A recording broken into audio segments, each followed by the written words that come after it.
అందరికీ నమస్కారం. నేను మీ షణ్ముఖ్. Breaking news.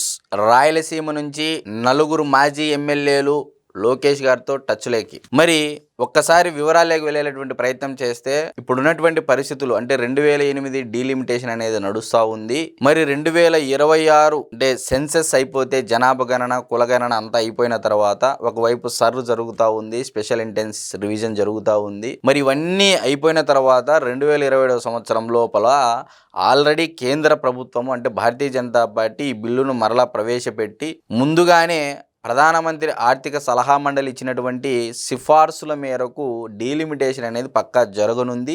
దానికి కావాల్సినటువంటి మెజారిటీ సంఖ్యాబలం కూడా భారతీయ జనతా పార్టీ ఇప్పటికే కూడగట్టుకొని ఉందనేది కూడా మనందరికీ తెలిసినటువంటి విషయం. అయితే ఇప్పుడు ఆంధ్రప్రదేశ్ రాష్ట్రంలో అతి ముఖ్యంగా రాయలసీమ ప్రాంతంలో మీ అందరికీ తెలుసు ప్రధానమంత్రి ఆర్థిక సలహా మండలి ఇచ్చినటువంటి సిఫార్సులు ఏంటి అంటే కర్నూలు జిల్లా, నంద్యాల, సత్యసాయి, అనంతపూర్, కడప, చిత్తూరు ఈ జిల్లాలలో పార్లమెంటు సెగ్మెంట్లను 3గా విభజించేటువంటి ప్రక్రియ కొనసాగుతుంది. ఆర్థిక సలహా మండలి ఇచ్చినటువంటి సిఫార్సుల మేరకు అనేది మనం గతంలోనే విన్నాము, చదివాము.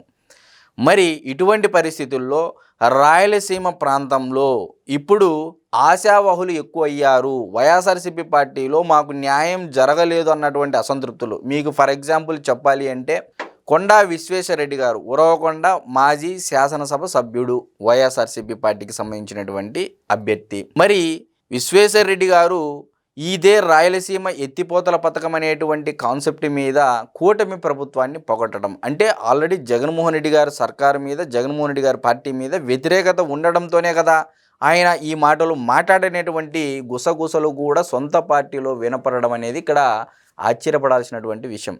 అయితే ఇటువంటి నేతలందరూ కడప జిల్లా, చిత్తూరు జిల్లా, అనంతపూర్ జిల్లా, కర్నూలు జిల్లాలో ఉన్నటువంటి కొంతమంది ఎమ్మెల్యేలు నాకున్నటువంటి అంటే నాకు కొంతమంది సీనియర్ జర్నలిస్టులు ఇచ్చినటువంటి సమాచారం మేరకు నలుగురు ఎమ్మెల్యేలు, మాజీ ఎమ్మెల్యేలు ఆల్రెడీ లోకేష్ గారితో టచ్లోకి వెళ్ళారు అని చెప్పేసి గుసగుసలు వినిపిస్తూ ఉన్నాయి. ఆల్రెడీ డిజిటల్ మీడియాలో కూడా ఇప్పుడు స్టార్ట్ అయిపోయింది ఆ టాపిక్ అనేది మనము ఈరోజు మాట్లాడదలుచుకున్నటువంటి అంశం.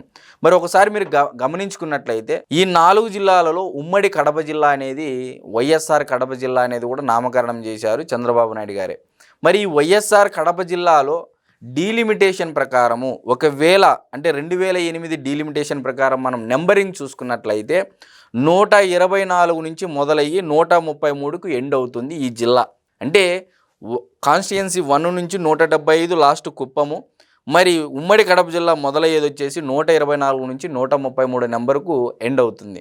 మరి ఒకసారి ఆ నియోజకవర్గాలు ఏ నెంబరింగ్ ఏందనేది మనం పరిశీలించినట్లయితే Badvel SC 124 number, Koduru SC 127 number, Kadapa 126, Rayachoti 128, Pulivendula 129, Kamalapuram 130, Jammalamadugu 131, Proddatur 132, Mydukur 133. మరి ఇప్పుడు మీ అందరికీ తెలుసు డీలిమిటేషన్ కానీ జరిగితే మరి గతంలో రాజశేఖర రెడ్డి గారు ఏ విధంగా అయితే ఆనాడు కాంగ్రెస్ ప్రభుత్వానికి ఒక బ్రహ్మాస్త్రంలాగా ఈ డీలిమిటేషన్ ఉపయోగపడింది అనేది ప్రతి ఒక్క రాజకీయ విశ్లేషకులు కూడా ఈ మధ్యకాలంలో మీడియాలో మాట్లాడుతూ ఉన్నారు. అంతా మీరు విన్నారు. మరి అయితే ఇప్పుడు కూటమి ప్రభుత్వానికి కూడా అంటే చంద్రబాబు నాయుడు గారికి కూడా ఆ అవకాశం వచ్చింది, ఖచ్చితంగా ఆయన ఉపయోగించుకుంటారు.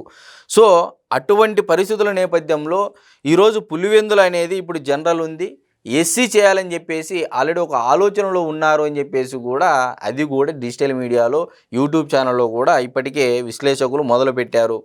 మరి ఇప్పుడు జగన్మోహన్ రెడ్డి గారు ఉమ్మడి కడప జిల్లా విషయానికి మనం వచ్చినట్లయితే జగన్మోహన్ రెడ్డి గారికి చాలా ప్రతికూలతలు ఏర్పడబోతున్నాయి ఈ డీలిమిటేషన్ ప్రకారం. ఒకవేళ పులివెందుల్లో 2 సామాజిక వర్గాలు ఎక్కువ అండి, అంటే రెడ్డి సామాజిక వర్గంలోనే 2 వర్గాలు సంఖ్యాబలం ఎక్కువ. ఒకటి పెడకంటి రెడ్లు, 2 మటాటి రెడ్లు. సో 2 మండలాలు ఈ యొక్క 2 రెడ్ల సంఖ్య ఎక్కువగా ఉంటుంది. వీళ్ళు నియోజకవర్గంలో దాదాపు 40 నుంచి 50 వేల మంది ఓటు బ్యాంకు ఉందనేది మనం గుర్తుంచుకోవాల్సినటువంటి విషయం. అయితే ఉమ్మడి కడప జిల్లా 124 నుంచి 133 ఎండ్ అవుతుంది కాబట్టి ఒకవేళ డీలిమిటేషన్ జరిగితే దాదాపు 3 లేదా 4 నియోజకవర్గాలు పెరిగేటువంటి అవకాశం ఉంది.